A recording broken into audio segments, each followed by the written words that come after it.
வணக்கம் நேயர்களே, விவாத நேரம் நிகழ்ச்சிக்கு உங்களை அன்புடன் வரவேற்கிறோம்.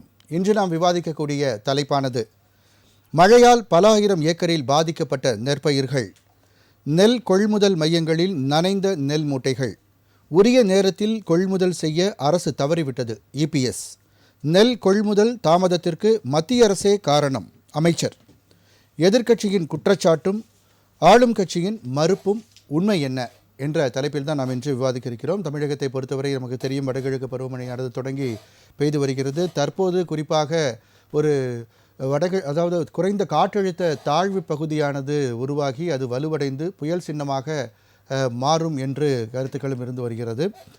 இந்த சூழ்நிலையில் அது புயலாக மாறுமா அல்லது அது அப்படியே அது காற்றழுத்த தாழ்வு மண்டலமாகவே தாழ்வு பகுதியாகவே கரையை கடந்து விடுமா என்ற ஒரு கேள்வியும் இருந்த வண்ணம் இருக்கும் பொழுது, மழை பொழிவு பல பகுதிகளிலும் பல மாவட்டங்களிலும் மிக அதிகமாக இருந்து வருகிறது.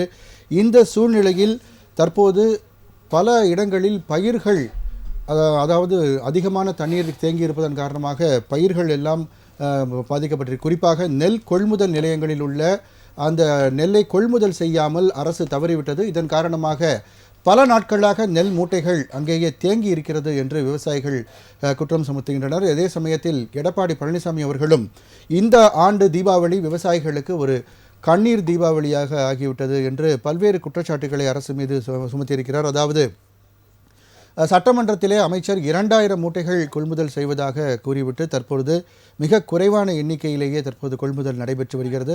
900 என்ற அளவில் தான் நடைபெற்று வருகிறது.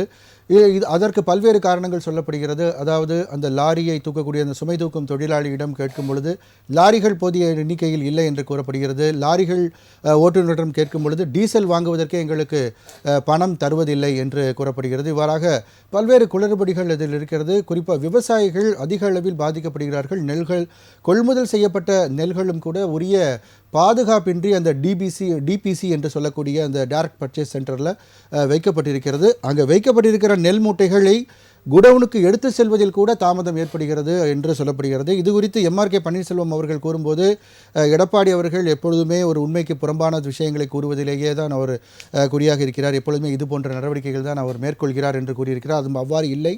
நாங்கள் எல்லாமே சரியாகத்தான் செய்கிறோம். பல்வேறு சர்க்கரை ஆலை உட்பட பல்வேறு இடங்களிலுமே நாங்கள் அந்த நெல் மூட்டைகளை நாங்கள் பாதுகாப்பாக வைத்திருக்கிறோம். அது மட்டுமல்லாமல் இதற்கு மத்திய அரசு தான் காரணம் என்று மத்திய அரசையும் அவர் குற்றம் சுமத்தியிருக்கிறார். அதாவது செறிவூட்டப்பட்ட அரிசி குறித்த ஒரு கேள்விக்கு மத்திய அரசையும் அவர் குறை கூறியிருக்கிறார். செறிவூட்டப்பட்ட அரிசி வழங்கப்படுவதில்லை. ஆனால் அதையும் எடப்பாடி பழனிசாமி அவர்கள் குறிப்பிட்டிருக்கிறார். ஆகஸ்ட் 18ஆம் தேதியே அதற்கான ஆணையை மத்திய அரசு பிறப்பித்து விட்டது. இந்த விவரம் கூட தெரியாமல் ஒரு அமைச்சர் பேசுகிறார் சட்டமன்றத்தில் என்று அதையும் அவருக்கு நிறைவுபடுத்தியிருக்கிறார். எதற்கெடுத்தாலும் மத்திய அரசையே குறை சொல்லக்கூடிய ஒரு வழக்கத்தையே தமிழக அரசு இப்போ கொண்டிருப்பதாகவும் அவர் குற்றம் சாட்டியிருக்கிறார். இவ்வாறாக பரஸ்பரம் குற்றம் சாட்டினாலும் கூட இதில் விவசாயிகள் உண்மையிலேயே பாதிக்கப்படுகிறார்களா? நெல் மூட்டைகளின் நிலை என்ன? டிபிசியில் சேகரிக்கப்படும் நெல்களானது உரிய முறையில் பாதுகாப்பாக இருக்கிறதா? நெல் கொள்முதல் முறையாக நடக்கிறதா என்ற பல்வேறு கேள்விகள் இருக்கிறது. அது பற்றி தான் நாம் இன்று விவாதிக்க இருக்கிறோம். விவாதத்திற்கு செல்லும் முன் நமது விருந்தினர்களை வரவேற்போம். முதலாவதாக இணையம் வழியாக நம்முடன் இணையும் திமுக முன்னாள் சட்டமன்ற உறுப்பினர் இள புகழேந்தி அவர்களை வரவேற்போம். வணக்கம் சார். அனைவருக்கும் வணக்கம். அடுத்ததாக தமிழக விவசாய சங்க தலைவர் PR பாண்டியன் அவர்களை வரவேற்போம். வணக்கம். வணக்கம். அரங்கில் நம்மோடு இணையும் புதிய உழைப்பாளர் கட்சியின் திருவாரூர் காந்தி அவர்களை வரவேற்போம். வணக்கம். வலதுசாரி சிந்தனையாளர் வெங்கடேஷ் அவர்களை வரவேற்போம். வணக்கம் சார். வணக்கம். PR பாண்டியன் சார், உங்கள்கிட்ட துவங்குறேன். இன்றைக்கி எடப்பாடி அவர்களுடைய அந்த ஒரு பேட்டியும் பார்த்துருப்பீங்க. எம்ஆர்கே பன்னீர்செல்வம் அவருடைய பதிலையும் நீங்கள் பார்த்துருப்பீங்க. ஒட்டுமொத்தமாக விவசாயிகள் தரப்பிலிருந்து அவர்கள் பாதிக்கப்பட்டிருக்கிறார்களா? உண்மை நிலவரம் என்ன? நீங்கள் சொல்லுங்கள் சார். சார், விவசாயிகளை பொறுத்தவரையில் மிகப்பெரிய வேதனையில விழுந்து கிடக்கிறார்கள். எதிர்கட்சி தலைவர் என்கிற முறையில் அவர் பொறுப்புணர்வை உணர்ந்து இன்றைக்கு நேரில் பார்வையிட்டிருக்கிறார். இந்த மாவட்டத்தில் இருக்கிற அமைச்சர்கள் யாரும் கொள்முதல் குறித்து எந்த ஒரு பொறுப்பையும் ஏற்க முன்வரவில்லை. குறிப்பாக காவிரி டெல்டாவில் இருக்கிற மாவட்ட அமைச்சர்கள் எந்த ஒரு இடத்திலேயும் இன்று வரையிலும் கொள்முதல் குறித்து வேகப்படுத்துவதற்கான எந்த நடவடிக்கையும் முயற்சிகளையும் அவர்கள் மேற்கொள்ளவில்லை. இது வெளிப்படையான விஷயங்கள். அமைச்சர்கள் சொல்லுகிற கருத்துக்களுக்கும் எதிர்கட்சி தலைவர் முன்வைக்கிற கருத்துக்களுக்கும் கள நிலவரத்தோடு ஒப்பிடுகிற போது அமைச்சர்களுக்கு புரிதல் இல்லாத வகையில் பதிலளித்துக் கொண்டு சென்னையில் அமர்ந்திருக்கிறார். குறிப்பாக களத்திலே இருந்து பாதிக்கப்பட்டிருக்கிற விவசாயிகளுக்கு நம்பக தகுந்த வகையில அமைச்சர்கள் பதில் இருக்கணும், முதலமைச்சருடைய பதில் இருக்கணும். இது ஏதோ லாவணி பாடுகிறது போல ஒருத்தரை ஒருவர் குறை சொல்லிக் கொண்டு எதிர்கட்சி தலைவர் மீது ஆளுங்கட்சி குறை சொல்வதும், ஆளுங்கட்சி மீது எதிர்கட்சி தலைவர் நேரடியாக பாதிக்கப்பட்ட பகுதிகளில் இருந்து பதிலளிக்கிற போது எச்சரிக்கையோடு பேச வேண்டும். குறிப்பாக இந்த மத்திய அரசு கொள்முதலில் அவர்களுக்கு எனக்கு எந்த பொறுப்பும் இல்லை என்று 2022 மிக தெளிவாக எங்களிடத்தில் நேரடியாகவே தெரிவித்து விட்டார். காரணம், இந்தியா முழுமையிலும் ஒரே மாதிரியான கொள்முதல் கொள்கை கிடையாது. மாநிலங்களுக்கு மாநிலம் கொள்முதலிலே வேறுபாடுகள் இருக்கிறது. தமிழ்நாட்டை பொறுத்தவரையில் நேரடி நெல் கொள்முதலை அரசே மேற்கொள்ளுகிறது. அந்த கொள்முதல் செய்யக்கூடிய நெல்லிலிருந்து வரக்கூடிய அரிசியை நேரடியாக பொது விநியோக திட்டத்திற்கு தமிழக அரசு பயன்படுத்திக் கொள்கிறது. பற்றாக்குறை காலத்தில் மட்டும் மத்திய தொகுப்பிலிருந்து அரிசியை பெற்றுக் கொள்கிற நடைமுறை இருக்கிறது. இது ஒரு பண்டமாற்று முறை. அதற்கான நிதியை மத்திய அரசு கொடுத்து விடுகிறது. மத்திய அரசிடம் ஈரப்பதத்திற்கான முன் அனுமதி கேட்பது, கடிதம் எழுதுவது, இது எதுவுமே மத்திய அரசுக்கு சம்பந்தம் இல்லை. காரணம், எங்கள் மத்திய தொகுப்புக்கு அந்த அரிசி கொடுப்பது இல்லை. மாநில அரசை கொள்முதல் செய்து அவர்கள் பொது திட்டத்துக்கு செயல்பட பயன்படுத்திக் கொள்கிற போது மத்திய அரசிடம் தரம் குறித்தோ மற்றவை குறித்தோ கேள்வி கேட்க வேண்டிய அவசியம் இல்லை. இதை விட ஒருபடி மேலே போய் சொன்னார்கள், ஒவ்வொரு ஆண்டும் மார்ச் மாதம் தென்னிந்திய அளவில் ஹைதராபாத்தில் இருக்கிற அரிசி ஆராய்ச்சி நிறுவனத்தில் தென் மாநிலங்களுடைய உணவுத்துறை செயலாளர்கள், கொள்முதல் நிறுவன அலுவலர்கள் கொண்ட கூட்டம், ஆய்வு கூட்டம் நடத்தப்படுகிறது. அந்த ஆய்வு கூட்டத்திலேயே மத்திய அரசுடைய காரிப் ராவி பருவ குறித்தான கொள்முதல் முடிவு எடுப்பதற்கான கலந்தாய்வு கூட்டமாக நடைபெறுகிறது. அந்த கூட்டத்திலேயே கூட இவர்கள் செப்டம்பர் அக்டோபர் மாதத்தில் பருவமழை தமிழ்நாட்டில் பாதிப்பு இருக்கிற காரணத்தினால், வடகிழக்கு பருவமழை தமிழ்நாட்டிற்கு அக்டோபர் மாதம் தான் வருகிறது என்கிற காரணத்தினால் இவர்கள் அதற்கான நிபந்தனைகளை தளர்த்திக் கொள்வதற்கான முடிவை அந்த கூட்டத்திலே எடுத்துக் கொள்ளலாம். இதை சொல்லுவது மத்திய வேளாண் துறை அமைச்சரும் சொல்லுகிறார்கள், உணவுத்துறை அமைச்சகத்தினுடைய அதிகாரிகளும் சொல்லுகிறார்கள். இது குறித்து நான் தமிழ்நாடு அரசிடம் அவர்கள் சொன்ன கருத்தை எழுத்துப்பூர்வமாக கொடுத்து, அன்றைக்கு இருந்த துறை செயலாளர், வேளாண்மை இயக்குனர், அமைச்சரவை சார்ந்த அதிகாரிகள் அந்த கூட்டத்திலே பங்கெடுத்து இந்த கருத்து குறித்து ஒரு மினிட் போடப்பட்டிருக்கிறது. அது முதலமைச்சருக்கு தெரிவிக்கப்பட்டிருக்கிறது. ஆகவே இது ஒரு சடங்கு நிகழ்வாக மத்திய அரசை காரணம் காட்டுவது ஏற்கத்தக்கதல்ல. குறிப்பாக தமிழ்நாட்டில் இந்த ஆண்டு 6.31 லட்சம் ஏக்கரில் குறுவை சாகுபடி மேற்கொள்ளப்பட்டிருக்கிறது. காவிரி டெல்டாவில் தஞ்சாவூர், நாகப்பட்டினம், திருவாரூர், மயிலாடுதுறை மாவட்டங்களில் மட்டும். இந்த மாவட்டங்களில் சராசரி மகசூல் அளவு அடிப்படையில் ஒரு ஏக்கருக்கு 2 டன் விளைவிக்க முடியும். இந்த ஆண்டு அது 2.25 டன்னாக கூட அது மாறி இருக்கலாம். ஆனால் இந்த 2 டன் அளவிலே இவர்கள் கொள்முதலை கணக்கில் கொண்டால் கிட்டத்தட்ட 13 லட்சம் மெட்ரிக் டன் நெல் கொள்முதல் செய்யப்பட வேண்டும். அதற்கான நிலப்பரப்பில் அறுவடை பணிகள் நடந்து கொண்டிருக்கிறது. குறிப்பாக செப்டம்பர் மாதமே கிட்டத்தட்ட 3 லட்சம் ஏக்கரில் அறுவடை பணிகள் முடிந்துவிட்டது. இந்த செப்டம்பர் மாதம் கொள்முதல் செய்யப்பட்ட நெல் முற்றிலும் எந்த ஒரு கிடங்குகளுக்கும் எடுத்து செல்லப்படவில்லை. கொள்முதல் நிலைய வாயில்களிலேயே அடுக்கி வைக்கப்பட்டிருக்கிறது.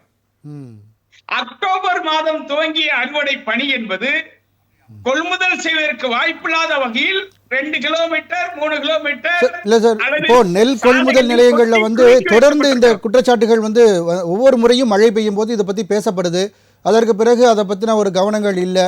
மறுபடியும் அது நனையும் போது தான் அதை பத்தின பேச்சுகள் வருது. ஏன் இது இவ்வளவு ஒரு முக்கியமான விஷயத்துக்கு கூட எந்த அரசுமே நடவடிக்கை எடுக்க மாட்டேன்றாங்க? ஏன் இதை ஒரு புறக்கணிக்கிறாங்க இந்த விஷயங்களை? விவசாயிகளுக்கான திட்டங்கள் குறித்து பரிசீலனைக்கு எடுத்துக்கொள்வதே கிடையாது. இன்றைக்கு நான் கூட கடலூர் மாவட்டத்தில் நமது வேப்பூர் பகுதியில் அரியநல்லூர் கிராமத்துல 4 பேர் உயிரிழந்து கடந்த 16ஆம் தேதி இடிதாக்கி உயிரிழந்திருக்கிறாங்க. சம்பவ இடத்திலேயே 4 பெண்கள் குடும்ப தலைவிகள் இறந்திருக்கிறார்கள். விவசாயிகள், விவசாய தொழிலாளர்கள். அந்த கிராமம் மத்திய தமிழ்நாடு அரசுடைய சிறுதொழில் துறை தொழிலாளர் நலத்துறை அமைச்சர் CV கணேசனுடைய சொந்த கிராமம். 16ஆம் தேதியே மாநில முதலமைச்சர் தலா 5 லட்சம் ரூபாய் அந்த விவசாய குடும்பங்களுக்கு இழப்பீடு என்று அறிவித்திருக்கிறார். இன்று வரையிலும் அந்த தொகை விடுவிக்கப்படவில்லை. ஒரு அமைச்சருடைய சொந்த கிராமத்திலேயே முதலமைச்சர் அறிவிப்பு செய்து ஒரு வாரம் கடந்த பிறகு குடும்ப தலைவியை இழந்து தீபாவளி பண்டிகை நேரத்தில் இறந்திருக்கிற அந்த குடும்பத்திற்கு முதலமைச்சர் கொடுத்த நிவாரண நிதி கூட சென்றடையவில்லை. இதுதான் தமிழ்நாடு அரசு விவசாயிகள் மீது கொண்டிருக்கிற அக்கறை. இது ஒவ்வொரு ஆண்டும் பருவமழை துவங்குவது என்பதை 6 மாதத்திற்கு முன்னதையே உறுதி செய்ய முடியும். அதற்கான அறிவியல் இருக்கிறது. Okay sir. சாகுபடி பரப்பளவை கணக்கிடுவது வேளாண் துறை, உற்பத்திக்கான அளவீடை கணக்கிடுவது வேளாண் துறை. சரி சார், நான் பேசலாம். கொள்முதல் செய்ய வேண்டும் என்கிற முன்மொழிவை கொடுப்பது வேளாண் துறை. சரி சார், அனைத்தையும் பிஆர் பாண்டியன் சார், நம்ம அடுத்த சுற்றுலையும் பேசலாம். இதற்கான பதிலை நம்ம வாங்கிட்டு அடுத்த சுற்றுல என்ன விரிவாக பேசலாம். திரு இள புகழேந்தி சார், அதாவது மத்திய அரசை குறை சொல்வது ஏற்கத்தக்கது அல்ல அப்படின்றது தான் அவங்க பிஆர் பாண்டியன் அவர்களுடைய ஒரு கருத்தாக இருக்குது. உங்களுடைய முதல் சுற்று பார்வையை சொல்லுங்கள் சார். இது இன்றைக்கு நடைபெறுகின்ற திராவிட மாடல் அரசு, எங்களுடைய முதல்வர் முதலாக வேளாண்மை துறைக்கென்று தனியாக நிதிநிலை அறிக்கை. உங்களுடைய முதல்வர்னா எல்லாருக்கும் முதல்வர் தானே சார்? நம்முடைய முதல்வர் எங்களுடைய, சரி, நம்முடைய முதல்வர் எங்களுடைய தலைவர். சரி, வேளாண்மை துறைக்கு ஒரு தனி பட்ஜெட்டை முதலாக போட வைத்து விவசாயிகளினுடைய பிரச்சனைகளை நேரடியாக உடனடியாக தீர்ப்பதற்கும் அவர்களுடைய கருத்துக்களை கேட்பதற்கும் நம்முடைய வேளாண்மை துறை உழவர் நலத்துறை அமைச்சர் என்னுடைய அன்பு சோதரி MRK பன்னீர்செல்வம் அவர்கள் பொறுப்பெடுத்திருக்கிறார். அதெல்லாம் அனுபவம் இல்லாதவர்கள் கிடையாது. அவர் ஒரு உழவர் சமூகத்தை சேர்ந்தவர், வேளாண்மை செய்து கொண்டிருக்கிற பெரிய குடும்பத்தை சேர்ந்தவர். ஆக அவரே வேளாண்மை விவசாயி என்ற முறையில் அனுபவம் எடுத்த அவரை அந்த துறைக்கு அமைச்சராக போட்டிருக்கிறார். அதை முதல்ல புரிஞ்சுக்கணும். அதற்கு அடுத்ததாக இப்போ எடுத்த உடனே குறை சொல்வது என்பது, எடுத்த உடனே தப்பு சொல்றது என்பது ஒன்றும் பெரிய விஷயம் இல்லை, சாதாரணமா சொல்லுவாங்க. ஆனால் நாம இங்க குறிப்பிட விரும்புவது, இந்த வேளாண்மை துறை இப்ப நடந்துகிட்டு இருக்கிறதுல நம்முடைய முதலமைச்சர் திடீரென்று ஏற்பட்ட பெரும் மழை, இந்த பருவமழையினுடைய செயல்பாடு நிலைகள் கொஞ்சம் அதிகபட்சமாகவே இருக்கிற சூழ்நிலையில் உற்பத்தியும் மிக அதிகமாக, நல்லா புரிஞ்சுக்கணும். எங்க அமைச்சர் கூட சொன்னார், MRK பன்னீர்செல்வம் கூட தெளிவாக பேட்டியில சொன்னார், மேட்டூர் அணை டேமே முறையாக ஒழுங்காக குறிப்பிட்ட காலத்தில் திறப்பது என்பதே இந்த ஆட்சி வந்ததற்கு பிறகுதான். இப்ப கொள்றவங்களுடைய ஆட்சியெல்லாம் 1 மாசம் கழிச்சு 1.5 மாசம் கழிச்சு திரும்பி கூட பாக்குறது இல்லை. முதலமைச்சர்களும் மற்ற அமைச்சர் யாருமே பாக்குறது. ஆனால் அதுக்கு அரசு காரணமா இல்ல இயற்கை காரணமா சார்? சார், மேட்டூர் டேமை உரிய நேரத்தில் திறக்கிறார்கள் என்றால் அரசு காரணமா இயற்கை காரணமா என்பது ஒருபுறம். அதே நேரத்தில் இயற்கை வந்தாலும் கூட நாங்க திரும்பி பார்க்காம இருந்தோம் என்பதுதான் போன ஆட்சியினுடைய குறைபாடு. ஆனா இப்ப நாம திறந்தோம், அதனுடைய விளைவு உற்பத்தி நிலங்களிலும் அதிகரித்திருக்கின்றன. உற்பத்தி நீங்க அதிகம் பண்ணீங்கன்னா கொள்முதல் அவ்வளவு பண்ணும்போது அதற்கான ப்ரீ பிளான் பண்ணிருக்கிறதும் அரசுடைய வேலை தானே சார்? இன்னைக்கு நாங்க உற்பத்தி அதிகமாயிடுச்சு, அதனால மூட்டைகள் நனைய விட்டுருக்கோம் அப்படின்னு சொல்றது எந்த வகையில ஏத்துக்க முடியும்? அதுல கூட நம்ம புரிஞ்சுக்க வேண்டியது இருக்குங்க. நனைய விட்டு இருக்கோம் இல்ல, நேரடியாக நீங்க இந்த first week second date October 2 முதல்வர் அவர்கள் விவசாய பெருங்குடி மக்களிற்காக ஒரு ஆய்வு கூட்டத்தை நடத்துறார். அந்த ஆய்வு கூட்டத்துல பல்வேறு சங்கங்களை சார்ந்தவர்களும் மற்றவர்களும் கலந்து கொள்கிறார்கள்.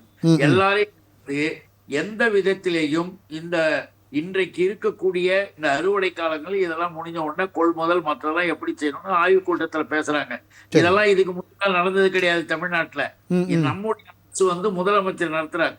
இன்னும் கூட கேட்டீங்கன்னா அதற்கு பிறகும் தொடர்ந்து இப்ப ஒரு பெரிய இக்கட்டு ஏற்பட்டவுடன் உடனடியாக மாவட்டம் 12 மாவட்டங்களுக்கு அதனுடைய மாவட்ட ஆட்சித்தலைவரோடு மத்தியிலே இருக்கிற ஒரு IAS அதிகாரி உட்பட ஒரு குழுவை அமைத்து நேரடியாக இறக்கியிருக்கிறார். நெல் இன்னைக்கு களத்துல இருந்து எடப்பாடி பழனிசாமி அவர்கள் தகவல் சொல்றாரு. அங்க ஒரு மக்கள் நம்ம சந்திக்கிறாரு.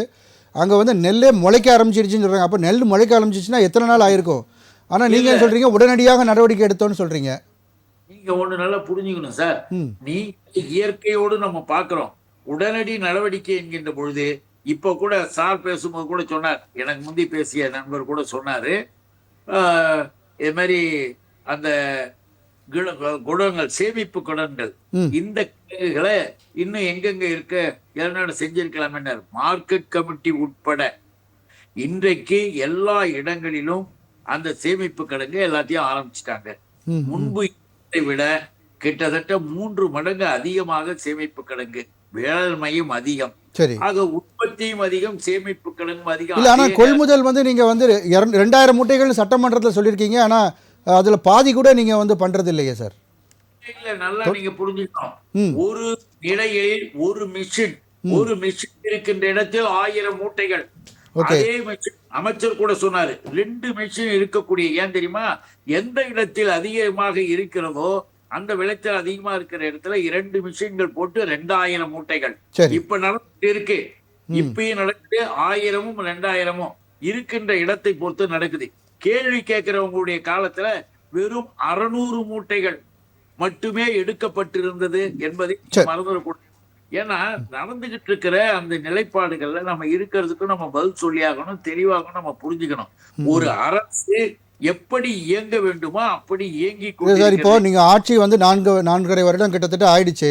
ஆனால் நீங்க தேர்தல் வாக்குறுதியிலே சொல்லியிருக்கீங்க நெல் கொள்முதல் நிலையங்கள் அதிகமாக அமைப்போம் சொல்லி. இப்போ இவ்வளவு 4 ஆண்டுகளாக என்ன பண்ணிட்டு இருந்தீங்கன்ற ஒரு கேள்வி மக்கள் கண்டிப்பா கேட்பாங்க இல்லையா? நெல் கொள்முதல் அதிகமாக இருக்கு என்பது எல்லாருக்குமே தெரியும் சார். நீங்க ஏடிஎம்கே ஆட்சி காலத்தில் இருந்த நெல் கொள்முதல் நிலையங்கள்லாம் இப்ப அதெல்லாம் கடந்து 2-3 மடங்கு நெல் கொள்முதல்கள் அமைக்கப்பட்டது மட்டுமல்ல, இன்றைக்கு ஏற்பட்டிருக்கிற சூழ்நிலைக்காகவே உடனடியாக எல்லா இடங்களிலும் புதிய கிடங்குகள் தொடங்கப்பட்டன.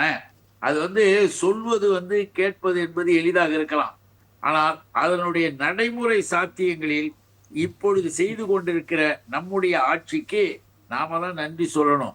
இந்த அளவுக்கு இறங்கி எல்லாரும் வராங்க, எல்லாரும் அரசு சார்பான்னு சொல்றாங்கன்னா அதை கேள்வி கேட்கறதுக்கு இடம் கொடுக்கற வந்து பார்த்து பேசுங்க, நாம மேற்கொண்டு செய்யலாம் என்கின்ற பொழுது எடப்பாடி ஒரு டிபிசிக்கு 600 to 700 மூட்டைகள். ஆனா இன்னைக்கு ஒரு டிபிசிக்கு 1000 மூட்டைகள் என்பது தளபதியினுடைய உத்தரவு. சரி, ஓகே சார், நான் பேசுவோம். ஒரு 2 பேர்ட்ட பேச வேண்டியிருக்கு.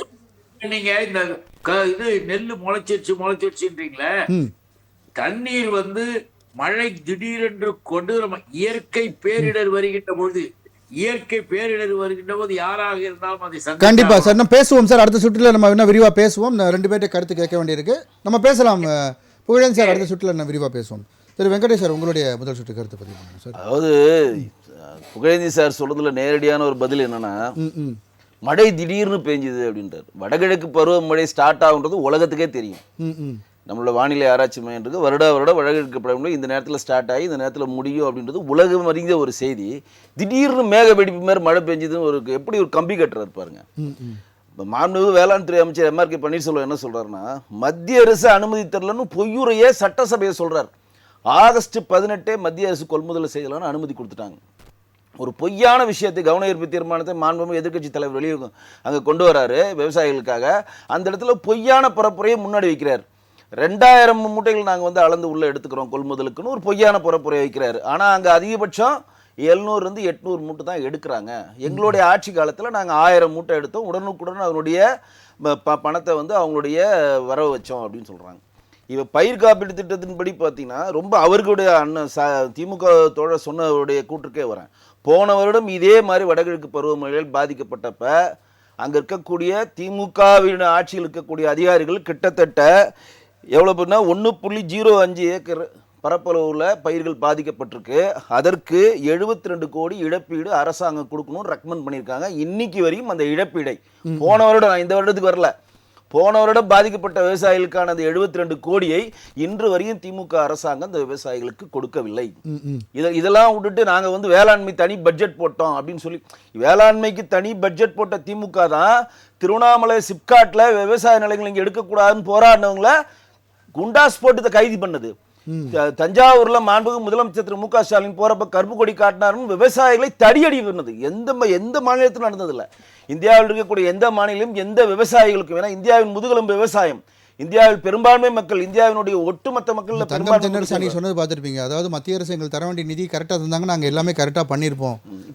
இப்போ மத்திய அரசு சொன்னதுக்கு நான் முன்னாடி சொல்லிட்டேன். மத்திய அரசு ஏற்கனவே ஒரு விஷயத்தை சொன்னாங்க, அது இங்கே இருக்கக்கூடிய தமிழக அரசு இன்னைக்கு வரையும் ஃபாலோ பண்ணல. என்னன்னா, உணவு உற்பத்தியில் நாம் தண்ணீர் அடைஞ்சு விட்டோம். அதிகமான உணவு உற்பத்திக்கு வந்து நெல் குடோன்களை மத்திய அரசினுடைய கிடங்குக்கு வருது, மாநில அரசு கிடங்குக்கு வரதுனால அந்தியோதயா திட்டத்தின் மூலம் ரேஷன் கார்டில் யார் யார் ரேஷன் வாங்குறாங்களோ 3 மாதத்துக்கு உண்டான இலவச அரிசியை அன்றைக்கே கொடுத்துருங்க. மத்திய அரசு போட்டு ஆர்டர், இதை ஃபாலோ பண்ணாத ஒரே மாநிலம் தமிழ்நாடு. மத்திய அரசு 4 மாசம் 5 மாசத்துக்கு முன்னாடி ஆர்டர் கொடுக்குறாங்க. உணவு வந்து ஸ்டாக் பண்ணி வைக்காதீங்க, அட்வான்ஸா, அது பண்டிகை காலங்க வருது, அட்வான்ஸா அவங்களுக்கு வேண்டிய இலவச அரிசி நீங்க டெலிவரி பண்ணுங்கன்றப்ப இவங்க என்னமா சொல்றாங்க, அதுக்கேற்ற சாஃப்ட்வேர் இல்ல, கைரேகை இல்ல, எங்களுக்கான ஸ்டாக் பண்ற இடம் இல்லைன்னு சொல்லி தட்டி கழிக்கிற ஒரு அரசாங்கம் தான் திமுக அரசாங்கம். நீங்கள் இப்ப சொல்லலாம் பாருங்க, இப்ப கொள்முதல் பண்றதுக்கான குடோனை உங்கள்கிட்ட இல்ல, சரி கொள்முதல் பண்ணி உடனடியாக அதை டிஸ்போஸ் பண்ற ப்ராசஸ் உங்கள்கிட்ட இல்லை, சரி இந்த கொள்முதல் உடனடியாக பண்ணி அது பாதுகாப்பான இடத்துல நெற்களை அடுக்கணுன்ற ப்ராசஸ் உங்கள்கிட்ட இல்லை. இன்றைக்கு மழை வந்து திடீர் பெஞ்ச மாதிரி ஒரு பரப்புரை சொன்னீங்கன்னா அது வந்து தவறான. வடகிழக்கு ஆரம்பிச்ச உடனே பெரிய அளவில் மழை வந்துருச்சுன்னு சொல்றேன். அதுதாங்க, நீங்க மழை வந்த பிறகு அந்த நெல் மூடலை வந்து நீங்க 10 நாள் 20 நாள் ரோட்ல போட்டு வச்சிருக்காங்க, நீங்க கொள்முதல் பண்ணாதப்ப மழை பெய்யறப்ப அது முளைக்குங்க. முளைச்சா யாருக்கு புண்ணியம் இல்லைங்க, ஒண்ணு மாநில அரசுக்கு புண்ணியமா இருக்கணும், விவசாயிக்கு புண்ணியமா இருக்கணும், மக்களுக்கு புண்ணியமா இருக்கணும். யாருக்குமே புண்ணியம் இல்லாமல் 100 நாள் கஷ்டப்பட்டு ஒரு விவசாய வேலை செஞ்சு அது கொண்டு வந்து உங்கள்கிட்ட கொடுக்குறானா, அதை முறைப்படி கொள்முதல் செய்து அதை வந்து கிடங்குல போய் ஸ்டாக் பண்ணி அதை வந்து அரிசியாக்கி அதுக்கப்புறம் மக்களிடம் கொடுக்கணும்ன்றதாங்க மத்திய அரசு கொடுக்குற பணி. அதற்கான பெரிய தொகையை, பெரிய கோடிக்கணக்கான தொகையை மாநில அரசுக்கு மத்திய அரசு வழங்குது. இவங்க என்னன்னா எது கேட்டாலும் மத்திய அரசு மேல குறை சொல்றதா இவங்களோட வேலை. மத்திய அரசு கொடுக்கல, மத்திய அரசு கொடுக்கல, மத்திய அரசு கொடுக்கல. இங்க மாநில அரசு தானே இழப்பீடு கொடுக்கணும். 77 நான் சொன்னா 72 கோடி இழப்பீடு போன வருடம் கொடுக்கிறது, நீங்க ஏன் கொடுக்கல இன்றைக்கு அன்புமணி அவர்கள் கேள்வி எழுப்பியிருக்காரு. பதில் இருக்கா சார்ட்ட? இப்ப விவசாயம் பண்ணிட்டாங்க. இப்போ மாண்புமிகு எதிர்க்கட்சி தலைவர் எடப்பாடி அவர்கள் தான் இன்னைக்கு போய் இது பொதுவில் கொண்டு வந்திருக்காரு. இதுவரை நமக்கு தெரியாது, மழை பெஞ்சது ஏதோ போச்சு அப்படின்னு சொல்லி நினைச்சிட்டு இருக்கோம். அதுல 2 விஷயத்தை குறிப்பிடுறாங்க பாருங்க. அறுவடைக்கு தயாராக உள்ள குறுவை பயிர்கள், அறுவடைக்கு தயாராக குறுவை பயிர்களும் நடவு செய்யப்பட்டுள்ள சம்பா பயிர்களும் இன்று வரையும் பயிரில் வந்து இப்போ மழை பெஞ்சதுனால பாதிக்கப்பட்டிருக்கு, அழுகி போயிடுச்சு. அதற்கான இழப்பீடை போன வருடமும் கொடுக்கல, இந்த வருடமும் கொடுக்கல. அப்ப பயிர் காப்பீட்டு திட்டத்தின் மூலம் இங்கே மாநில அரசு வந்து 60-40, அதுல 60% மத்திய அரசு கொடுக்கும், 40% தான் மாநில அரசு கொடுக்குது. அந்த ஃபண்டனாச்சும் கொடுக்குறீங்கன்னா அதுவும் கிடையாது. பயிர் வறட்சினால பயிர் சில பேர் தண்ணி இல்லாமல் வறட்சியில் போவோம், அதற்கான இழப்பீடு கொடுக்குறீங்கன்னா கிடையாது.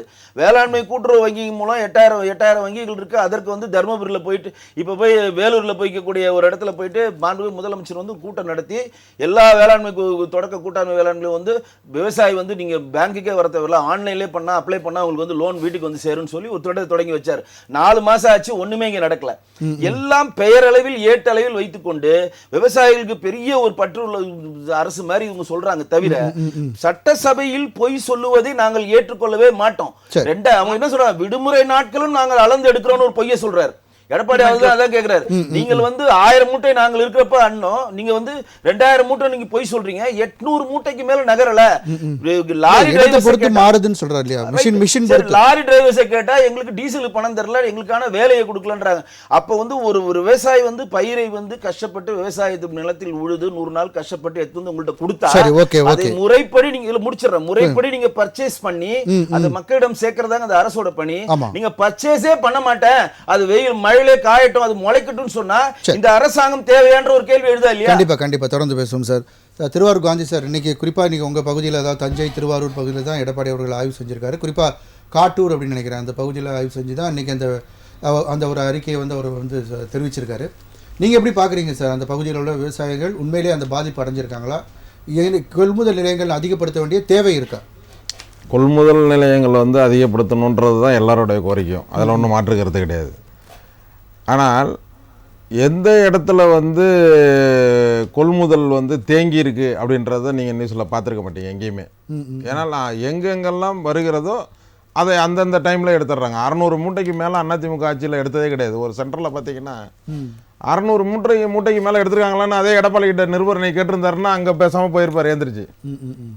அவர் அரசியல் பண்றதுக்காக வர்றாரு, அவ்வளவுதான். அவர் பெரிய விவசாயிகளுடைய அப்படியே பாதுகாவலர். அவரு விவசாயின்றது இது வரைக்கும் அதிமுக ஆட்சியில அம்மா அந்த பகுதியில் டெல்டா பாதுகாக்கப்பட்ட மண்டலமா, அதனாலதான் ஒரு இடத்துல எத்தனை இடத்துல ஜெயிச்சிருக்காங்க, காவேரி டெல்டால இருந்து எடுத்துக்கிட்டீங்கன்னா எத்தனை இடத்துல ஜெயிச்சிருக்காங்க அவங்க. ஏன்னா அவங்களுக்கு தெரியுது இவர் பண்ண 4.5 ஆண்டு ஆட்சியில் என்ன செஞ்சாரு காவேரி டெல்டாக்குன்றதுனால ஆனால் விவசாயிகள்லாம் பாராட்டு விழாலாம் நடத்துனாங்களே. அதனால தான் ஜெயிச்ச தொகுதிக்கு போறாரு, ஒரே ஒரு தொகுதிக்கு. இப்போ போயிருக்கிறதே அதிமுக வெற்றி பெற்ற ஒரு தொகுதிக்கு தான் போறாரு. நீங்க திருச்சியிலேருந்து ஆரம்பிச்சு நாகப்பட்டினம் வரைக்கும் நன்னியில் மட்டும்தான் தொகுதி இருக்கா அவருக்கு? ஏப்பா வேற தொகுதியே இல்லையா? பாதிக்கப்பட்ட தொகுதியே இல்லையா? கடமடை பகுதியெல்லாம் இல்லையா? Okay okay. அங்கெல்லாம் இப்போ கடமடை பகுதியெல்லாம் இன்னும் தண்ணியை போய் சேர்ந்துருக்காது. அங்கே இப்போ புகழேந்தி அண்ணா கரெக்டாக சொன்னாங்க, ஜூன் 12 எப்பவுமே தண்ணி திறப்பாங்க மேட்டூரில். தண்ணி இருக்கும் பொழுதே ஜூன் 12 திறக்காத ஆட்சி தான் அதிமுக ஆட்சி. ஒரு ஸ்டேஜில் நீ விவசாயத்துக்கு கூட வேணாம், ஏன் தண்ணி நிலத்தடி தண்ணி இல்லை. இப்போ எங்கள் ஊர்லலாம் 18 அடி 20 அடியில் போரில் சும்மா கையடியிலே தண்ணி கிடைக்கும். பிஆர் பாண்டியன் அண்ணனுக்கு தெரியும், கிடைக்கும். ஆனால் ஆற்றுல தண்ணி நீங்கள் அந்த குறிப்பிட்ட காலத்தில் ஆற்றுல தண்ணி இல்லைன்னா நீர்மட்டம் வந்து எங்களுக்கு உள்ள வேணா மணல் பூமி எங்களுது உள்ள இறங்கிடும், தண்ணி கிரவுண்ட் வாட்டரே கீழே போயிடும். புரியுது. கிரவுண்ட் வாட்டர் லெவலுக்காக அந்த லெவலுக்காவது திறந்து தொலையா அப்படின்னு சொன்னோம் எடப்பாடிக்கிட்ட. அது மாதிரி நீங்க பார்த்துருப்பீங்க. இப்போ அதிமுக ஆட்சிக்கும் திமுக ஆட்சிக்கும் என்னன்னா, நிர்வாக ரீதியாக அதிகாரிகள் முடிவெடுத்து உடனே ஒரு விஷயத்தை செய்வாங்க. இப்போ நீங்க இதை சொல்றீங்களா, இந்த டிபேட்டு, இதை நாளைக்கே இதை முடிவெடுப்பாங்க. அதிமுக ஆட்சியெல்லாம் அப்படி கிடையாது. அம்மா ஆட்சியிலையும் சரி, அம்மா ஆட்சியை பத்தி உங்களுக்கு சொல்லவே வேண்டியதில்லை. 2015 இந்த செம்பரம்பாக்கம் ஏரியில் ஜெயா டிவி அவங்க நடத்தின ஜெயா டிவி எங்க இருந்துச்சு? தண்ணி உள்ள கிடந்துச்சு ஜெயா டிவியே. அப்ப என்ன நீர் மேலாண்மையை பத்தி பேசுவதற்கெல்லாம் இவங்களுக்கெல்லாம் யோகியதையே கிடையாது அதிமுகவுக்கு என்னை பொறுத்தவரை. ஏன்னா இவர்களுடைய நீர் மேலாண்மையெல்லாம் நான் நிறைய பார்த்துருக்கேன். நான் கடலூர்ல என்ன பண்ணாங்க, கடலூர்ல இவர் இப்போ ரொம்ப அதிமுக வந்து இப்போ எடப்பாடி வந்து பெரிய விவசாயிகளின் பாதுகாவலர்னு சொல்றாருல்ல. கடலூர்ல சிங்காரத்தோப்புல ஒரு பாலம் கட்டினா உங்களுக்கு தெரியும். என்னாச்சு அந்த பாலம்? கட்டிட்டு இருக்கும் போதே இடிஞ்சு விழுவுது. அடுத்தது விழுப்புரத்தில் தலவானூரில் ஒரு பாண்டிய அண்ணன்ட்ட கேளுங்க, தலவானூர் பாலத்தை கட்டி முடிச்சாச்சு, முடிச்ச உடனே இடிஞ்சு விழுவுது. இடிஞ்சு விழுந்து தண்ணி போயிட்டு இருக்கிறதுக்கு அதுக்கு ஒரு 7.5 கோடி ரூபா சேங்ஷன் பண்றாங்க. இன்னை வரைக்கும் அந்த அதிமுக 4.5 வருஷம் இருந்தாரா, கட்டியிருக்காரு அவர். விவசாயிகளுடைய பாதுகாவலர். இன்னைக்கு போறேன், நீ காவேரி டெல்டால போறேன்னு சொல்றீங்களா? நான் கேட்கிறேன், நீங்க இது வரைக்கும் அதுக்கான முயற்சி எடுத்தீங்களா? அந்த அணை இவங்க கட்டினதுல நம்பி அந்த அணையில தண்ணியை தேக்கினதனுடைய விளைவு திடீர்னு அணை உடைச்ச உடனே லட்சக்கணக்கான விவசாய குடும்பங்கள் நாசமானிச்சாங்க விழுப்புரத்தில். இல்லைன்னு சொல்ல பார்ப்போம். 7 அணைகள் அது மாதிரி 7 இடத்துல அதிமுக இவர் இருந்த 4.5 வருஷத்துல 7 பாலங்கள் அணைகள் 7 உடஞ்சி விழுந்திருக்கு. 7 பல லட்சம் விவசாயிகள் பாதிக்கிறாங்க. நீ என்ன இழப்பீடு கொடுத்த சொல்லுங்க? நாளைக்கு ஒரு வெள்ளை அறிக்கை விட சொல்லுங்க. இப்போ அத பிஆர் பாண்டியன் அவர்கள் சொல்லும்போது ஒரு விஷயம் குறிப்பிட்டாங்க. முதல்ல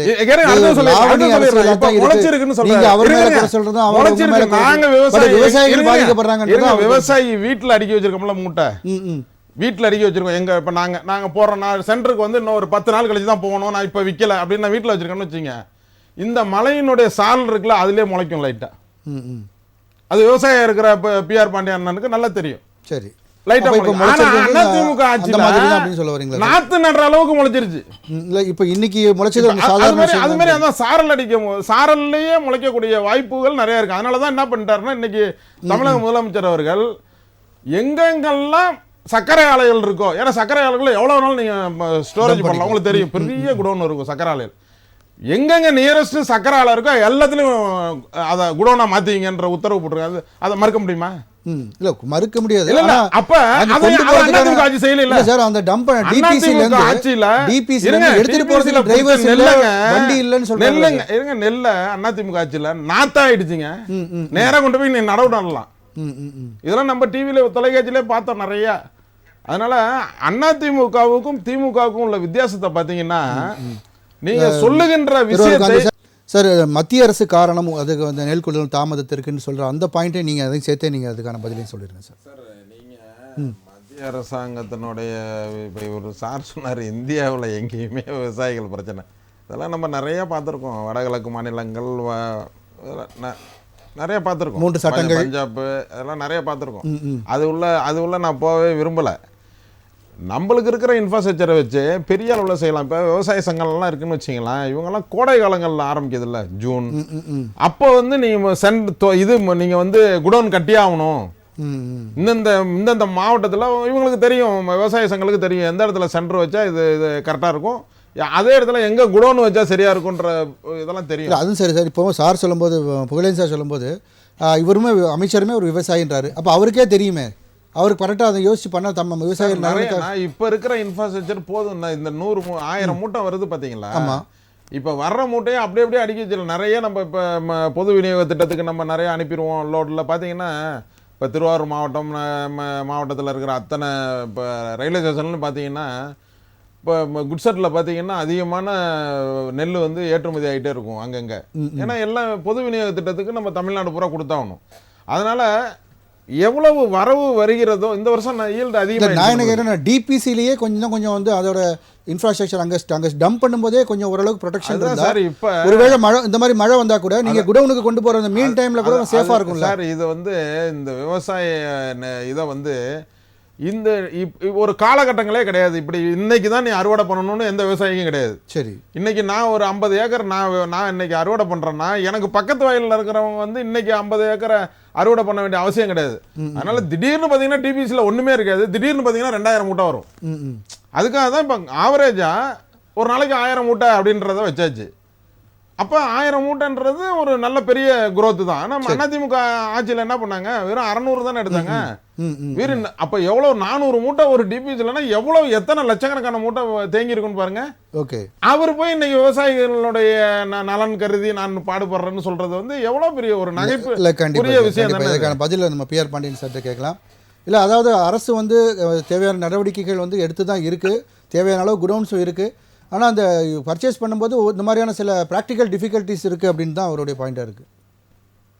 இல்ல சார், அதெல்லாம் கிடையாது. கணக்கு இல்லாமலாம் கிடையாது. ஜூன் 12 தண்ணி திறந்தா ஜூன் இறுதிக்குள்ள நாங்க நாத்து விட்டுருவோம். அதுல இருந்து 100 நாள் 114 நாள் தான் குறுவை பயிர் சாகுபடி. செப்டம்பர் இறுதிக்குள்ள அறுவடை முடிச்சாகணும். இது இயற்கையின் நீதி. இதை யாரும் தடுக்க முடியாது. அப்படி ஏதாவது ஒருத்தர் 2 பேருக்கு முன்ன பண்ண வருதுன்னா அது ஏதாவது வயது கூடான நாட்டை தவறுதலா விட்டு இருந்தா மட்டும்தான். சரி, எத்தனை நாளுக்குள்ள அறுவடை வரும், அந்த அறுவடை பண்ண நெல்லை எத்தனை நாளுக்குள்ள விற்பனை பண்ணணும், இதுக்கெல்லாம் ஒரு அளவீடு இருக்கு. இந்த ஆண்டு 6,31,000 ஏக்கருங்கிறது அதிகபட்சமான விளைச்சல். ஆனா இதை ஜூலை மாசமே வேளாண் துறை உறுதிப்படுத்தி அரசுக்கு சொல்லிட்டு திட்டமிட வேண்டியது அரசாங்கம். சரி, நீங்க இந்த ஆண்டு அக்டோபர் மாதம் இப்ப போன வாரம் வரைக்கும் நேற்று வரையிலும் தீபாவளிக்கு முன்னாடி வரையிலும் ரயில் வேகன்கள் முதலமைச்சர் உத்தரவிட்டு ஏற்பாடு பண்ணாங்க. அந்த ரயில் வேகன்கள்ல ஏத்தப்பட்ட நெல்லு குருவ நெல்லு கிடையாது, சம்பா நெல்லு. இன்னைக்கு இங்க இருக்கிற நிரந்தர குடோன்கள்ல பூரா சம்பா நெல்ல சர்க்கரை ஆலைகள்ல வைக்கப்பட்டிருக்கிறதெல்லாம் அந்த நெல் தானா? சர்க்கரை ஆலைக்கெல்லாம் போகாதுங்க. அதெல்லாம் மெட்ராஸ்ல உட்காந்து சொல்லிட்டு இருக்கலாம். இங்க இருந்து கும்பகோணம் திருமணக்குடி கொண்டு போறதுக்கு லாரி வாடகை யார் பிக்ஸ் பண்ணுவா? ஏற்கனவே ஒப்பந்தம் போட்டு முடிச்சாச்சு. எந்தெந்த இடத்துல எந்தெந்த சப் ரீஜனுக்கு எவ்வளவு தூரத்துக்கு லாரி வாடகை எல்லாம் முடிச்சு கிறிஸ்டிட்ட ஒட்டுமொத்த தமிழ்நாட்டையும் கொடுத்துட்டாங்க. லாரிக்கான மூவ்மெண்ட்டுக்கான அத்தாரிட்டி SRM.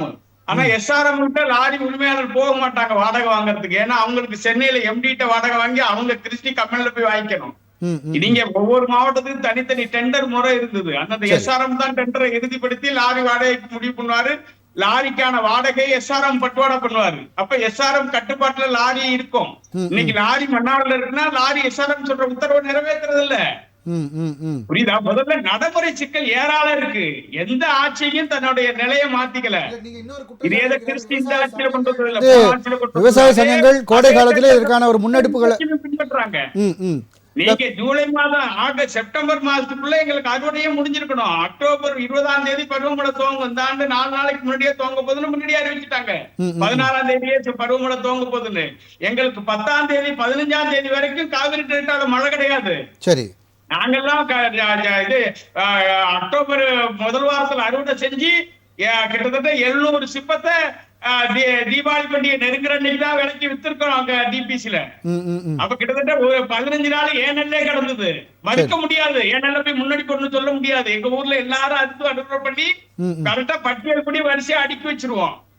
அந்த நெல்ல பட்டியல் படி தான் போட முடியும். நாங்க யாரும் கிராமத்துல முரண்பாடு பண்ணி எங்க நெல்ல முன்னாடி போடலாம் சொல்ல முடியாது. சரி, இதெல்லாம் நடைமுறையில இருக்கிறது. எந்த நடைமுறையும் திட்டமிடல தான் இருக்கு. நீங்க எந்த ஆட்சி காலத்துல 5 MD 9 மாசத்துல மாத்தினாங்க?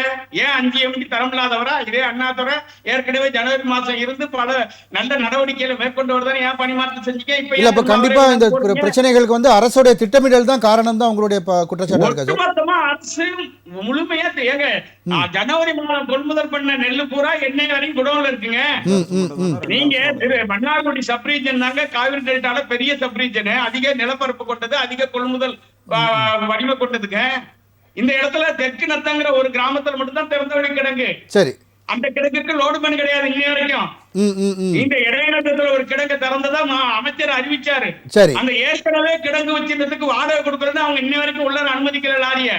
சரி, வரிசையப்பர் கோயில்ல லாரியே உள்ள போக முடியாது, சாலையே இல்ல.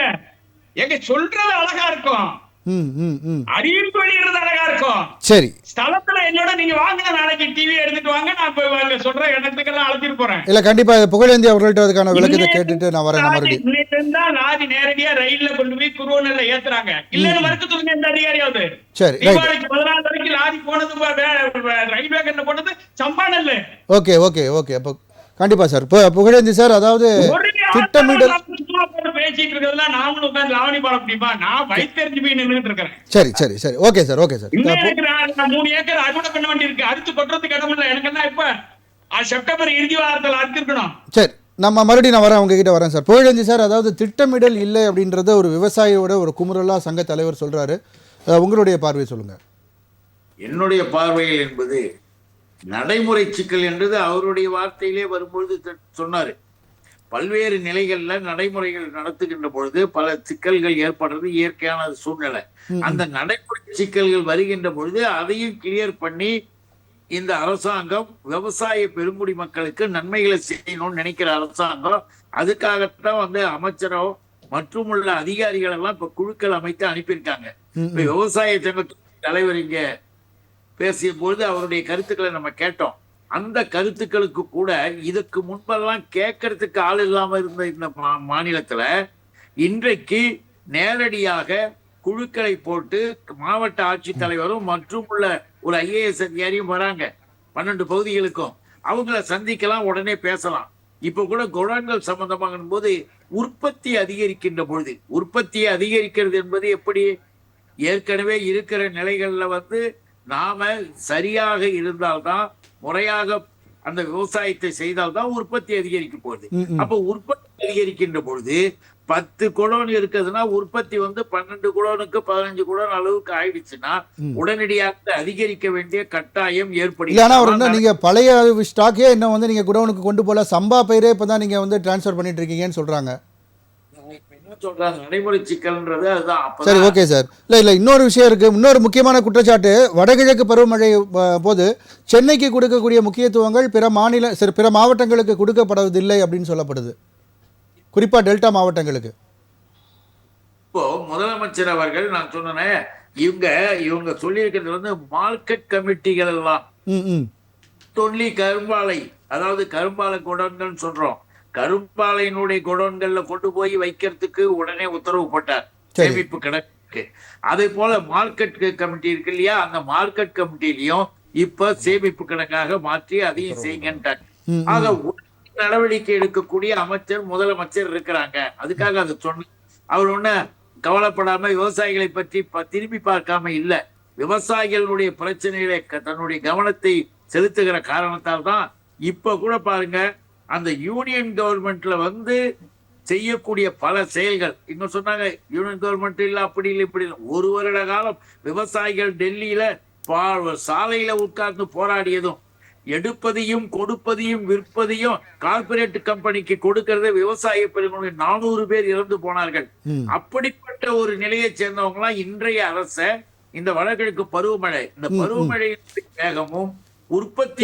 இல்ல புகழேந்தி சார், நான் ஏற்கனவே ஒரு கேள்வி வச்சேன். வடகிழக்கு பருவமழை வரும்போது சென்னைக்கு கொடுக்குற முக்கியத்துவம் அந்த டெல்டா மாவட்டங்களோட விவசாயிகளுக்கோ அல்லது அந்த பகுதிகளுக்கோ கொடுப்பதில்லை, அவர்களுக்கான நிவாரணங்கள் ஒழுங்கா வழங்குவதில்லை அப்படின்ற ஒரு குற்றச்சாட்டு தொடர்ந்து வைக்கப்படுது. தொடர்ந்து வைக்கப்படுகிறது என்றால் அதுக்கு என்ன ஆதாரங்களாக சொல்ல முடியும்? ஏன்னு கேட்டீங்கன்னா சென்னைக்கு தனியாகன்றது ஒண்ணும் கிடையாது. சென்னையில ஒரு அரசாங்கம் இப்ப குறைஞ்சொல்றாரு, அந்த அரசாங்கத்தினுடைய தலைவர்கள் இருக்கும்பொழுது நீங்க சொன்னீங்க இல்லையா, ஒரு பெரிய நைட்டுல தூங்கி உடைஞ்சி கணக்கான பேர் தவிச்சாங்க. சார், இப்ப உதாரணத்துக்கு PR பாண்டியன் சார் சொன்னாங்க இல்லையா, 4 விவசாயிகள் இறந்திருக்காங்க மின்னல் தாக்கி, அவங்களுக்கு நிவாரணம் அறிவிக்கப்பட்டும் அமைச்சருடைய சொந்த ஊராக இருந்தும் அங்கு இன்னும் வழங்கப்படவில்லை என்ற ஒரு குற்றச்சாட்டு அவர் வைக்கிறார். அதுக்கு நீங்க என்ன பதில் சொல்றீங்க சார்? என்ன பதில் கேட்டீங்கன்னா, எந்த காரணத்தை முன்னிட்டும் அந்த விவசாயிகளுக்கு எந்த கஷ்டமும் வந்துடக்கூடாதுன்னு அமைச்சரும் சொல்லியிருக்காங்க, முதலமைச்சரும் சொல்லியிருக்காங்க. அறிவிக்கப்பட்ட தொகையை எடுத்துக்கிட்டு நேரடியாக போவது என்பது மட்டுமல்ல, அவங்க மின்னல் தாக்கி இறந்தார்கள். மின்னல் தாக்கி இறந்தார்கள் என்பது எதிர்பாராத ஒரு மிகப்பெரிய ஒரு விபத்து. அந்த பெரும் விபத்துல உடனே அறிவிக்கிறார். அறிவித்த உடனே அந்த தொகையை எடுத்துக்கொண்டு போவது என்பது மட்டுமல்ல, அந்த குடும்பத்திற்கும் இன்னும் பாதிப்புள்ளவர்கள் எத்தனை பேர் ஏதாவது இருக்குதா என்பதையும் ஆய்வு இல்ல சார், நம்ம சில இடங்களுக்கு வந்து வேகமா போறோம். இப்ப கரூர் போன்ற பகுதிகளில் இமிடியேட்டா தொகையானது வழங்கப்படுகிறது.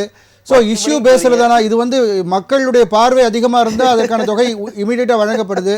இது வந்து பெரிய அளவுல வந்து மக்களுடைய பார்வையில் இல்லாதனால லேட் ஆகுதா அப்படின்ற ஒரு கேள்வி வருது. சொல்றேன், நம்முடைய முதல்வர் இதுவரையில் நட்டையீடாக இது மாதிரி கண்ணீரை துடைக்கின்ற அளவிற்கு செய்கின்ற ஆணைகள், இடுகின்ற ஆணைகள் உடனடியாக நிறைவேற்றப்பட்டு இருக்கிறதே தவிர எதுவுமே ஏமாற்றம்னு சொல்ல வரல சார். இப்ப கரூருக்கு காமிச்ச வேகம் வந்து இங்க இல்ல அப்படின்றதா இப்ப கேள்வி சார். கரூருக்கு காமிச்ச வேகம் இங்க இல்ல அப்படின்றதுதான். கள்ளக்குறிச்சி காட்டின வேகமும் இல்ல, கள்ளக்குறிச்சி காட்டின வேகமும் இல்ல. பல பேர் வந்து இன்னைக்கு திரும்பி கூட பார்க்காதவர்கள்லாம் இந்த நாட்டுல நம்மள கேள்வி கேட்டுக்கிட்டு இருக்காங்க. வருஷக்கணக்கா ஆனதுக்கு பிறகு போய் பாக்குற மாதிரி இருக்கிறவங்க எல்லாம் இருக்காங்க. அப்படி எல்லாம் கிடையாது. இங்கே உடனடியாக அது வழங்குவதற்கு உத்தரவுகள் போடப்பட்டு விட்டன. இன்னும் 2 நாள்ல பாத்தீங்கன்னா, நீங்க வேணா எழுதி வச்சுங்க, இன்னும் 2 நாள்ல அந்த தொகை அந்த குடும்பத்துக்கு போகும்போது அந்த ஜனங்க, அந்த பாவம், அந்த பாதிக்கப்பட்டவர் மின்னல் தாக்கி இறந்த அந்த 4 பேர் குடும்பம் மகிழ்ச்சி அடையும். ஏன் இப்ப பேசிக்கிட்டு இருக்கிறவங்க இப்ப போன வருடமே இழப்பீடு கொடுக்கல, அது கேளுங்க சார். ஒரே ஒரு நிமிஷம் சார், ஒரே நிமிஷம். அந்த கேள்வி நான் வைக்கிறேன் சார். பிஆர் பாண்டியன் சார், இப்போ அவர் உத்தரவாதம் கொடுத்துட்டாரு, இது உங்களுக்கு அது ஓகேவா சார்? விரைவில் வழங்கப்படும். இன்னைக்கு நான் நேரடியா அந்த குடும்பங்கள் எல்லாம் பார்த்துட்டு வந்தேன். பரிதவிக்கிறாங்க. தீபாவளிக்கு முன்னாடி பெண் தலைவிகள், அவங்க எல்லாம் குடும்ப தலைவிகள் இறந்தவங்க எல்லாம் 45 வயசு 36 வயசு இறந்த குடும்பங்கள் நிர்கதியா நடக்குது. ஒரு தாயை இழந்துட்டு தீபாவளி நேரத்துல 16ஆம் தேதி இறந்தது. அது மஞ்சள் ஊர்ல முதலமைச்சர் அன்னைக்கே 5 லட்சம் ரூபாய் அறிவிக்கிறாரு. உடனடியா அடுத்த ஒரு மணி நேரத்துல மாவட்ட ஆட்சியர் அதுக்கான அரசாணை விடுவிக்கணும். இதவே செய்ய முடியாதவங்க விவசாயத்தை பத்தி கண்டுக்கிறது இல்ல. ஏன்னா விவசாயிகளை வந்து யாரு எப்படி வேணுமாலும் வாக்கு வங்கியா பயன்படுத்திக்க முடியுங்கிற இலகுவான நோக்கம். இந்த பாதிப்புகள் எல்லாம் விவசாயி உணர்ந்துட்டானாக்கா இதுக்கு மேல தீர்வு காணாமல் இருக்க முடியாது. ஏன்னா எங்களுக்கு நீங்க சொல்றீங்க டெல்லியில போராடிட்டு இருந்தான்னு, எந்த விவசாயி மேலாவது குண்டராட்டு போட்டிருக்காங்களா இந்தியாவிலேயே? இதுவரையிலும் இந்தியாவிலேயே நில ஒருங்கிணைப்பு சட்டம்னு கொண்டு வந்து நீர்நிலைகளை எல்லாம் வகைப்பாட்டை மாத்திக்கலாம், கார்பரேட்டுகள் விரும்புற இடத்துல தொழிற்சாலை தொடங்கிக்கலாம், கேட்கிற இடத்துல நிலத்தை கொடுக்க தவறுனா விவசாயிகளை குண்டர் சட்டத்தை அடைக்கலான்னு ஒரு சட்டத்தை கொண்டு வந்தது திமுக அரசாங்கம். இவங்க எதிர்கட்சியா இருக்கிறதா தமிழ்நாட்டு ஆளுங்கட்சியா வந்தாங்கனாலே கார்பரேட் ஆட்சியா மாறிடுது. ஏகப்பட்ட உதாரணம் இருக்கு. இன்னைக்கு அதை விவாதிக்க முடியாது. கண்டிப்பா நம்ம தொடர்ந்து பேசுவோம். நான் வரேன் புகழேன் சார், கொஞ்சம் இருங்க சார், நான் வரேன், நான் மறுபடியும் வரேன் உங்ககிட்ட பேச முடியும் சார். வரேன் புகழேன் சார், நான் வரேன், நான் மறுபடியும் வரேன். எல்லாம் போய் கேட்டு பாருங்க, இவங்க சங்க தலைவர்கள்லாம் சொல்றேன். கிராமப்புறத்திலே நாங்க போய் நான் வரேன். ஏழை எளிய அந்த கிராமத்து மக்களை போய் கேட்டீங்கன்னா தெரியும். இன்னைக்கு மின்சாரம் இலவசமாக கொடுத்த காரணத்தினால் தாங்க எங்களால எங்க குடும்பத்துல வந்து பல நன்மைகள் நாங்க செய்ய முடியுது. மின்சார அந்த கட்டணத்தை சலுகை செய்து கொடுத்தது முத்தமிழறிஞர் கலைஞர். சரி, ஓகே வரேன் சார். நான் வெங்கடேஷ் அங்கே பேச வேண்டியிருக்கு, நான் மறுபடியும் வரேன் உங்ககிட்ட சார். அரங்கில் பேச வேண்டியிருக்கு, மறுபடியும் நான் வரேன். திரு வெங்கடேஷ் சார், அதாவது மத்திய அரசு வந்து நீங்கள் சொல்கிறீங்க எதுவுமே, இப்போ அவர் சொன்னது விவசாயிகள் பெரும்பாலும் வஞ்சிக்கப்பட்டது மத்திய அரசாலை அப்படின்னு சொல்லிட்டு பல உதாரணங்கள் அவர் சொல்கிறார். புதிய வேளாண்மை திட்ட சட்டத்தில் காலிஸ்தான் பயங்கரவாதி ஊடுருவணும்னா மத்திய அரசே அது திரும்ப பெற்று விட்டது, முடிஞ்சிருச்சு அந்த வேலை. அந்த வேலையே முடிஞ்சிருச்சு. ஆனால் எவ்வளோ நாள் பாதிக்கப்பட்டாங்க, எவ்வளவு சட்டத்தை கொண்டு வர அமைச்சருடைய மகனே வந்து கார் ஏற்றி கொண்ட சம்பவங்கள் எல்லாமே கேஸ் நடந்துட்டு இருக்குங்க. எல்லாமே இன்னைக்கு நீதிமன்றத்தில் இருக்கு, எதுக்கும் தீர்ப்பு வழங்கப்படல. அவங்க வந்து நீங்க சொன்ன செய்தி உண்மையான அதற்கான நீதிகள் வழங்கப்படும். சரிங்களா? இல்ல, குறைந்தபட்ச ஆதரவு விலை இன்னும் வழங்கப்படல. ஆமாங்க, அதாவது பாண்டியன் சார் சொன்னது ஒரே ஒரு மேற்கோள் பண்ற, குறைந்தபட்ச ஆதார விலை இங்க திமுக அரசு தேர்தல் மேனிஃபெஸ்டோல கொடுத்தது இனி வரை வழங்கல. சரிங்களா? குமிண்டாலுக்கு வந்து ஏற்றி தரனாங்க, அதுவும் வழங்கல. கரும்புக்கு மெட்ரிக் டனுக்கு 4000 ரூபாய் ஏற்றி தரனாங்க, அதுவும் வழங்கப்படல. அதெல்லாம் ஒன்றும் திமுக ஒன்றும் இப்போ ஐயா சொன்ன மாதிரி வந்து அப்படியே தேனும் பால்லாம் இங்கே ஓடலை. தென்பெண்ணை ஆற்றில் திருவண்ணாமலையில் தென்பெண்ணை ஆற்று கொடுக்க கட்டின ஒரு பாலம் வந்து 15 கோடியில் கட்டின பாலம் நாங்கள் எதிர்பார்க்க அளவு தண்ணி வந்துச்சு உடஞ்சிச்சுன்னு இதே பொதுப்பணித்துறை வந்து ஏவா வேலு சொன்னது தான் அண்ணனுடைய பதில். இங்கேயும் பாலம் உடஞ்சிருக்கு, திமுக ஆட்சியிலும் பாலம் உடஞ்சிருக்கு. முழுசா சொல்றேன், நான் முழுசா சொல்ல விடுங்க, நான் சொல்றேன். நீங்க எழுதி வச்சு சொல்லுங்க, எழுதி வச்சு சொல்லுங்க, எழுதி வச்சு சொல்லுங்க, எழுதி வச்சு சொல்லுங்க, எழுதி வச்சு சொல்லுங்க. இல்ல இல்ல இடைமறிக்காதீங்க, இடைமறிக்காதீங்க, உங்களுக்கு பதில் சொல்றேன். ஓகே ஓகே இடைமறிக்காதீங்க. இல்ல புரியுது. நம்ம 15 கோடி ஸ்வாதா பண்ணது அது தனி கதை. இன்றைக்கு கள்ளக்குறிச்சிக்கு கள்ளக்குறிச்சிக்கு பறந்து போக முடியும். பதில் சொல்றேன்,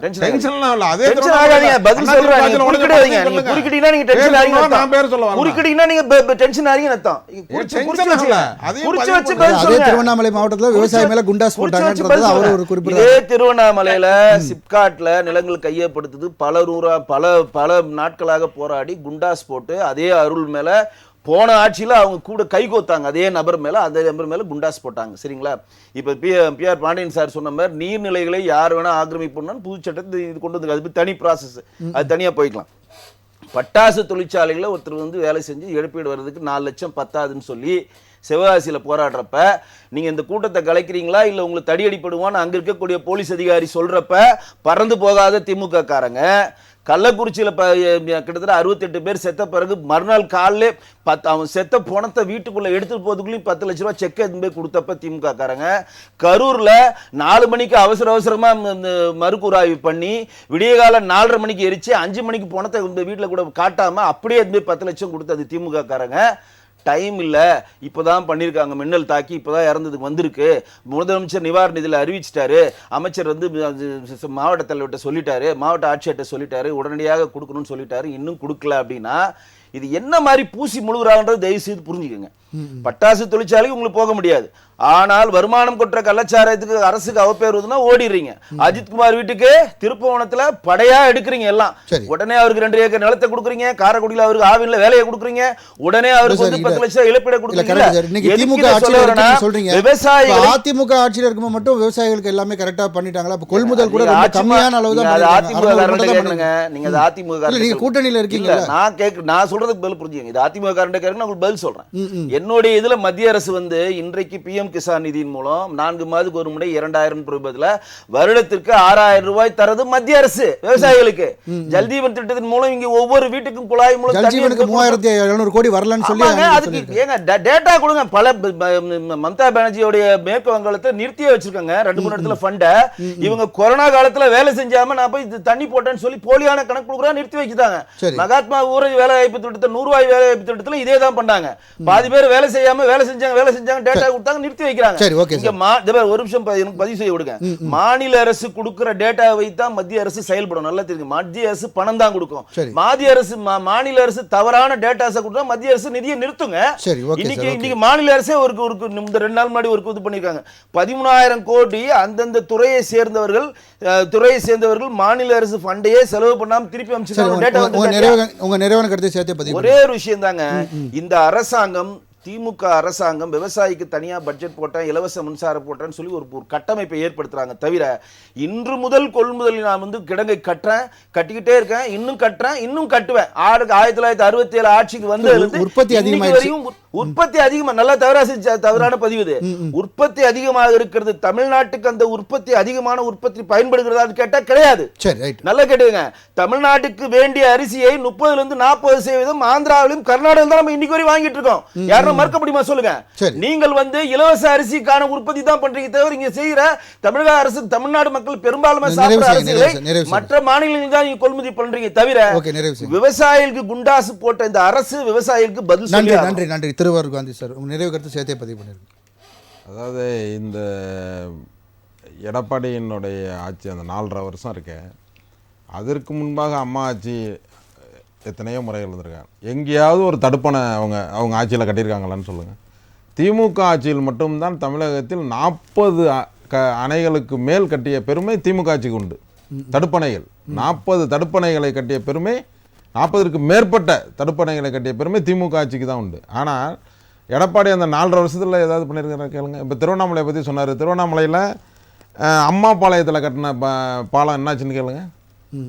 நான் சொல்வது அதாவது வெள்ளத்தில் அடித்து செல்லப்படுவது என்பது வேறு. அது இப்போ வடகிழக்கு மாநிலத்தில் பார்ப்பீங்க, பெரிய அளவில் வெள்ள பாதிப்பு வரும்போது அடிச்சிட்டு போகிறதுன்றது வேற. கட்டும் போதே இடிஞ்சு விழுவதுன்றது 7 பாலம் 1 2 கிடையாது, 7 பாலங்கள். அது மாதிரி கோடிக்கணக்கான ரூபாய் விவசாயிகளுடைய, நான் தான் சொன்னேன்ல, விழுப்புரத்தில் நடந்த அந்த பாலத்தினுடைய இதில் பல லட்சம் விவசாயிகள் பாதிக்கப்படுறாங்க. தண்ணி முழுகிடுச்சு, திடீர்னு டேம் உடஞ்சா என்ன உங்களுக்கு? அவ்வளோ தடுப்பணை உடஞ்சி தண்ணி போனால் உள்ள அதுக்கான ஏதாவது நிவாரணம் கொடுத்துருக்காங்களான்னு கேளுங்க. அப்போ உங்கள் ஆட்சியில் இருக்கும் பொழுது ஒரு விஷயம், நீங்கள் இப்போ இது வந்து தவற, இது இந்த வேற நிலைப்பாடு எடுக்கிறீங்க. நீங்கள் வந்து இந்த இதுக்கும் உடனடியாக போய் இழப்பீடு கொடுக்க டிலே ஆனது தவறான ஒரு முன்னுதாரணம் தான்.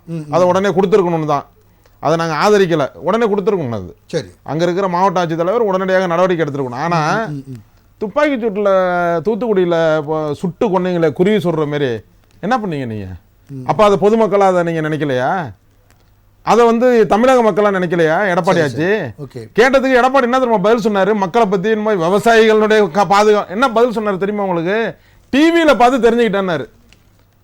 ஒரு முதலமைச்சர் தான் இலாக்கால உள்ள காவல்துறையை வைத்துக்கிட்டு சுட்டுட்டு அந்த சுடுபட்டு இறந்ததை நான் டிவியில பார்த்து தெரிஞ்சுக்கிட்டேன்னு சொன்ன பெருமை எடப்பாடியே சார். அதனால நம்ம டிவியில நம்ம விவாதம் பண்ணியிருக்கோம் விவசாயிகள் குறித்து. இதுக்கப்புறமா ஒரு நடவடிக்கைகள் அவர் முதலமைச்சர் பார்த்து எடுப்பாரான்னு தான். கண்டிப்பாக முதலமைச்சர் அந்த விவசாய மாவட்டத்தை சேர்ந்தவர் தான். PR பாண்டியன் அண்ணனுக்கு நல்லா தெரியும். விவசாய குடும்பம் அங்கேயே இருந்து அங்கேயே அந்த மாவட்டத்தினுடைய நிலைமையை தெரிஞ்சவர் தான்.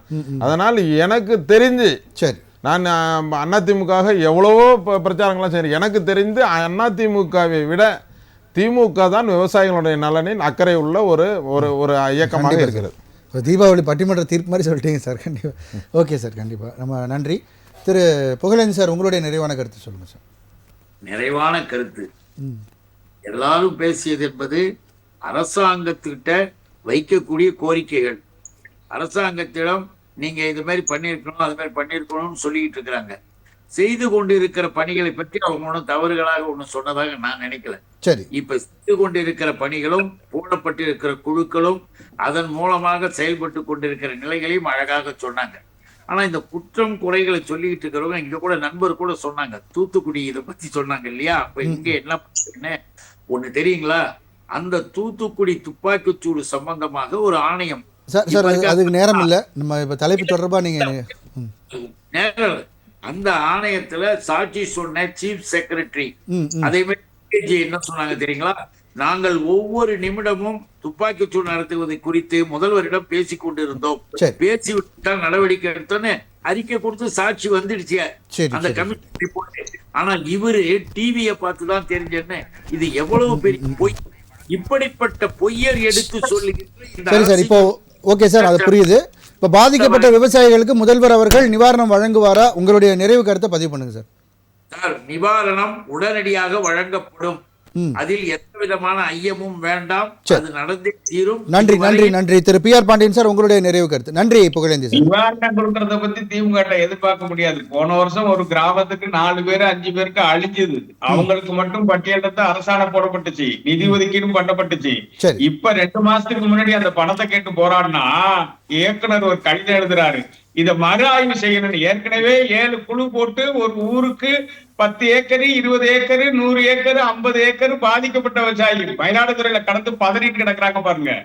இவங்க எதை சொல்லி நிறைவேற்றிருக்கிறாங்க? தூத்துக்குடி விவகாரத்தை பத்தி சொல்றீங்க. தூத்துக்குடி விவகாரம் அண்ணா ஜெகதீஷ் அறிக்கையை சட்டமன்றத்துல வச்சு விவாதிச்சு முடிவெடுத்தாச்சு. இல்ல இப்ப கண்டிப்பா சார், இப்போ பல்வேறு குற்றச்சாட்டுகள் நீங்க சொல்லியிருக்கீங்க.